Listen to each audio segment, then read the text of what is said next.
यह कहानी है राजपुर नाम के एक ऐसे गांव की जहां सूरज ढलते ही सन्नाटा अपनी चादर ओढ़ लेता था।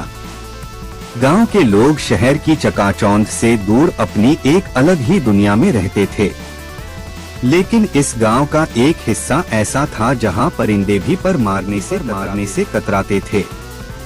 वह था गांव का पुराना पावर हाउस। अरे भाई, यह कैसा गांव है?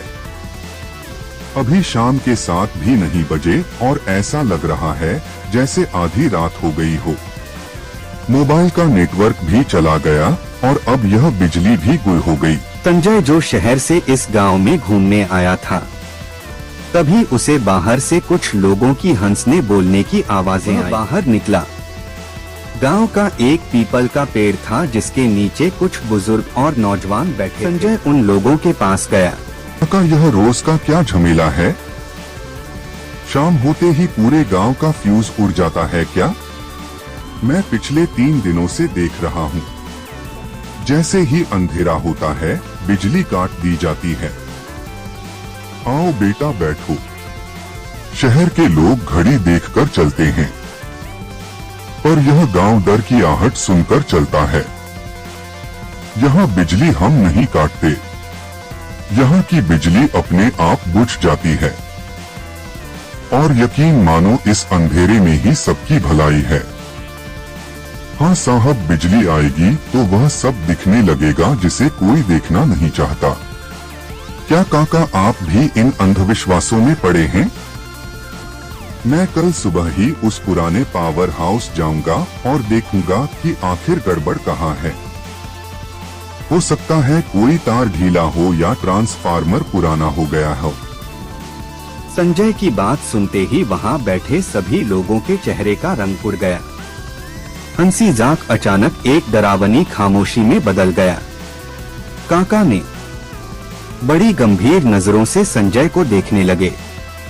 बेटा, तुम यहाँ नए हो इसलिए तुम्हारी बातों का बुरा नहीं मानेंगे, पर एक बात गांठ बांध लो।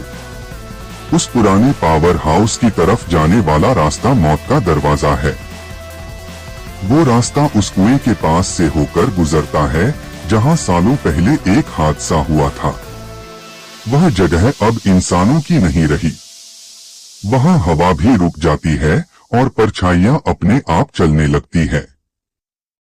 काका, मैं यहाँ काम करने आया हूँ, डरने नहीं। कल सुबह मैं वहाँ जाऊंगा और आप देखेंगे कि शाम को पूरा गांव रोशनी से जगमगाएगा। संजय वहाँ से पैर पटकता हुआ अपने क्वार्टर की तरफ चलते लग रहा था कि गांव वाले आलसी हैं और काम न करने के बहाने बना रहे हैं। उसने अपने कमरे में जाकर दरवाजा बंद किया। बाहर हवा तेज होने लगी थी। खिड़की के पुराने शीशे खड़खड़ा रहे थे। ने सोने की कोशिश की पर उसे बार बार ऐसा लग रहा था जैसे कोई उसके कमरे के बाहर नंगे पैर चल रहा हो, जैसे कोई गीले पैरों से बरामदे में टहल रहा हो। संजय उठा, दरवाजा खोला और बाहर झांका। वहाँ कोई नहीं सिवाय दूर चलती हुई एक अकेली मशाल के, जो गांव के धीरे हिल रही थी। उसे लगा शायद कोई। वह वापस आकर लेट गया, पर जैसे ही उसकी आंख लगी उसे एक बहुत ही ठंडी फुसफुसाहट सुनाई दी। साहब, क्या आप मेरी मदद करेंगे? मेरी माँ बहुत बीमार है। संजय हड़बड़ाकर उठा। पूरा कमरा खाली था। दिल की धड़कन तेज हो चुकी थी। उसने सोचा शायद यह उसका वहम है, पर तभी उसके दरवाजे पर 3 धीमी दस्तकें हुई। बार आवाज पहले से ज्यादा साफ और नजदीक थी। संजय ने कांपते हाथों से कुंडी खोली। एक युवक खड़ा था। उसका चेहरा इतना सफेद था मानो उसमें खून की एक बूंद भी ना बजी हो। कौन हो तुम? इतनी रात को यहाँ क्या कर रहे हो? तुम्हें पता नहीं कि यह सरकारी क्वार्टर है? साहब माफ करना, मेरा नाम सुरेश है। मैं पास के ही खेत वाले घर से आया हूँ। मेरी माँ की तबीयत बहुत खराब है। उन्हें तेज बुखार है और सांस लेने में तकलीफ हो रही है। इस बारिश में कोई मेरी मदद नहीं कर रहा। सबने अपने दरवाजे बंद कर लिए हैं। साहब, मैंने सुना है आप शहर से आए हैं। आपके पास दवाइयाँ होंगी, कृपया मेरे साथ चलिए। संजय को एक पल के लिए अजीब लगा, पर एक बेबस बेटे की पुकार सुनकर उसका दिल पसीज गया। उसे काका की बातें याद आई, पर उसने सोचा कि शायद कोई वाकई मुसीबत में है। देखो सुरेश, मैं डॉक्टर नहीं हूँ। मैं तो यहाँ बिजली का काम देखने आया हूँ। पर हाँ, मेरे पास प्राथमिक उपचार की किट है। तुम डरो मत, लेकर आता हूँ। क्या तुम्हारा घर बहुत दूर है? नहीं साहब, बस उस पुरानी पगडंडी के पार जहाँ वो पुराना कुआं है। हम पगडंडी से जाएंगे तो जल्दी पहुँच जाएंगे। बस आप जल्दी चलिए साहब, वक्त बहुत कम है। अंदर जाके कुछ दवाएं अपनी जेब में डाल दी और सुरेश के पीछे। जैसे ही वे क्वार्टर से बाहर निकले, सन्नाटा और गहरा हो गया। गांव की गलियां सुनसान थी। सुरेश आगे आगे चल रहा था और अजीब बात यह थी, सुरेश के चलने की कोई आवाज नहीं आ रही थी। संजय को आवाज सुनाई दे रही थी, पर सुरेश जैसे हवा में तैर रहा हो। वे धीरे धीरे उस पुराने सब स्टेशन वाले रास्ते की ओर बढ़ने लगे। सुरेश, तुम लोग इस सुनसान इलाके में क्यों रहते हो? यहाँ तो बिजली के खंभे भी पुराने हैं। कल मैं इसी इलाके का मुआयना करने वाला था। साहब, हम वहाँ रहते नहीं हैं। हम वहाँ बंधे हुए हैं। बरसों से उस कुएं ने हमें कहीं जाने ही नहीं दिया। आप बस चलते रहिए, रास्ता थोड़ा कठिन है। अचानक संजय को झाड़ियों में हलचल महसूस हुई। दोनों ने पीछे मुड़कर देखा। दूर अंधेरे में उसे दो चमकती हुई आंखें दिखाई दी। उसे लगा कोई जानवर होगा, पर तभी उसे इंसानी फुसफुसाहट सुनाई दी। एक और शिकार आज फिर कोई इस रास्ते पर आया है। सुरेश, यह आवाजें कहाँ से आ रही हैं? तो पर ध्यान मत दीजिए साहब, वो तो बस भटके हुए लोग हैं। हम पहुंच गए हैं। देखिए वो रहा। संजय ने सामने देखा। एक पुराना घर दिखाई दे रहा था। घर के बाहर एक पुराना बिजली का खंभा टेढ़ा होकर गिरा हुआ। संजय जैसे ही उस घर के आंगन में पहुंचा, उसे एक बहुत तेज सड़न की बदबू आई। ऐसी बदबू जैसे कोई चीज महीनों से वहां मरकर सड़ रही हो। साहब, अंदर चलिए, माँ अंदर इंतजार कर रही हैं। और याद रखिएगा, अंदर जो भी देखे घबराइएगा मत, वह बस हमारी मजबूरी है। संजय का मन कह रहा था कि यहाँ से भाग जाए, पर उसके पैर जैसे जमीन से चिपक गए थे। अंदर का नजारा देखकर संजय के हाथ पैर कांप गए।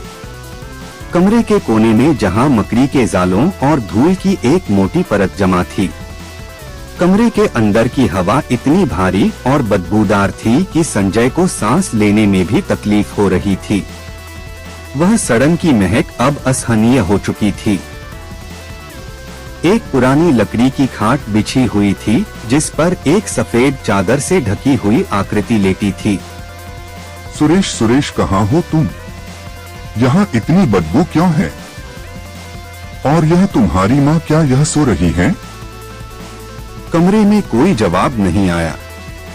सुरेश, जो अभी तक संजय के ठीक बगल में खड़ा था, अब गायब हो चुका था।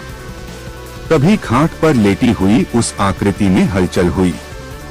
चादर धीरे धीरे नीचे खिसकी और एक चेहरा सामने आया।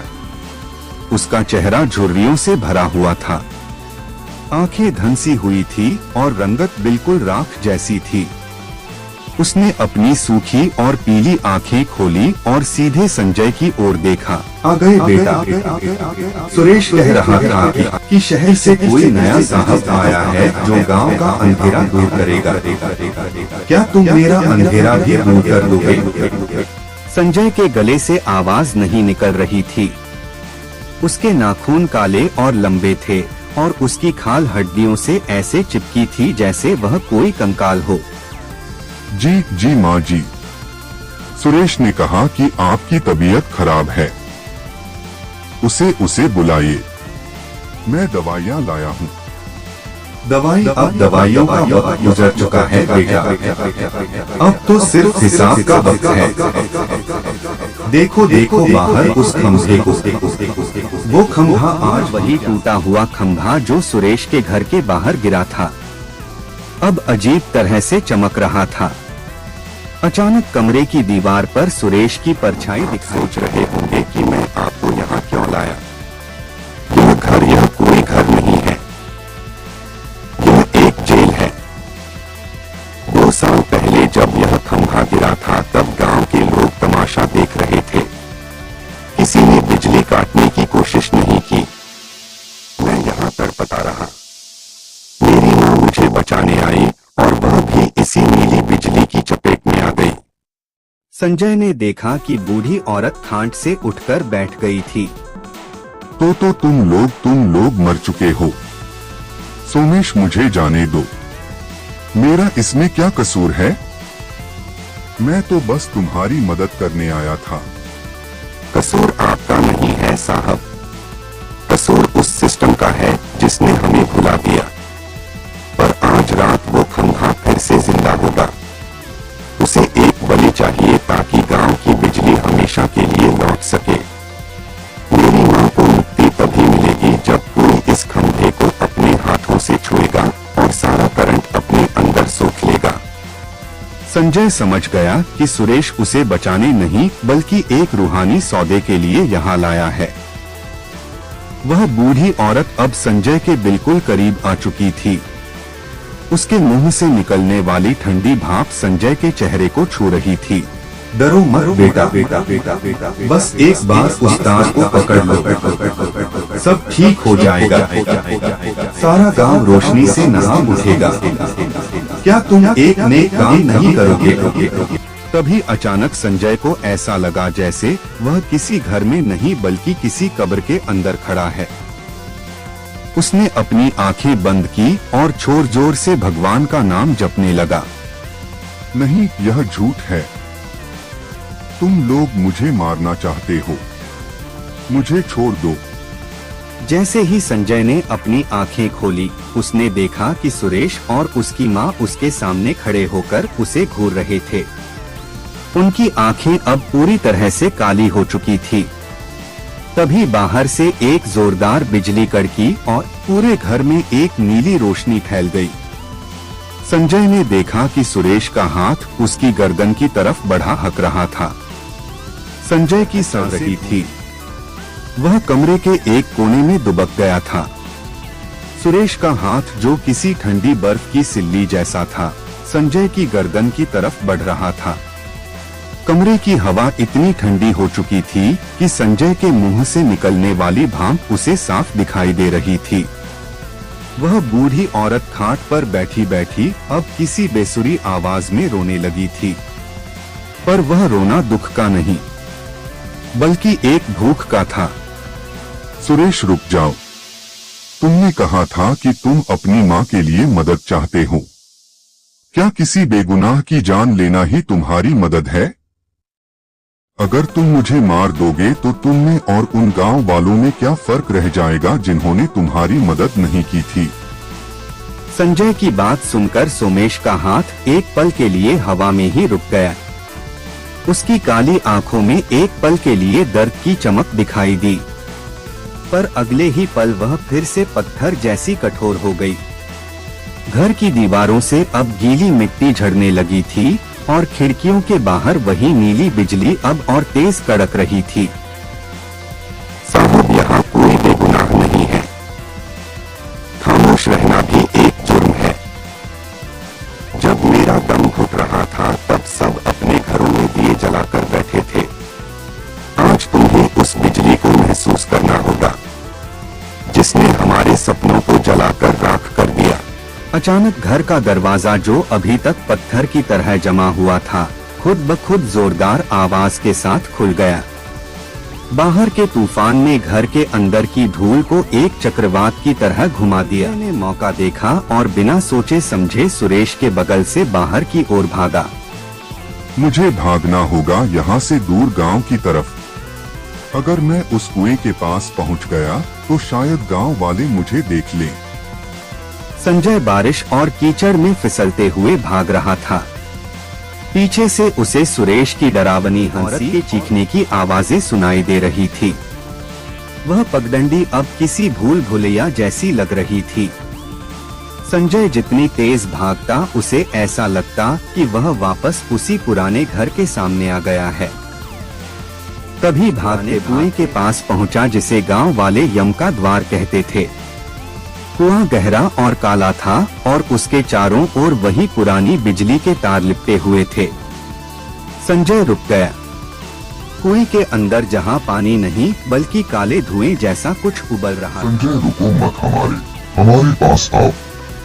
यहाँ बहुत शांति है। यहाँ कोई बिजली नहीं, कोई अंधेरा नहीं।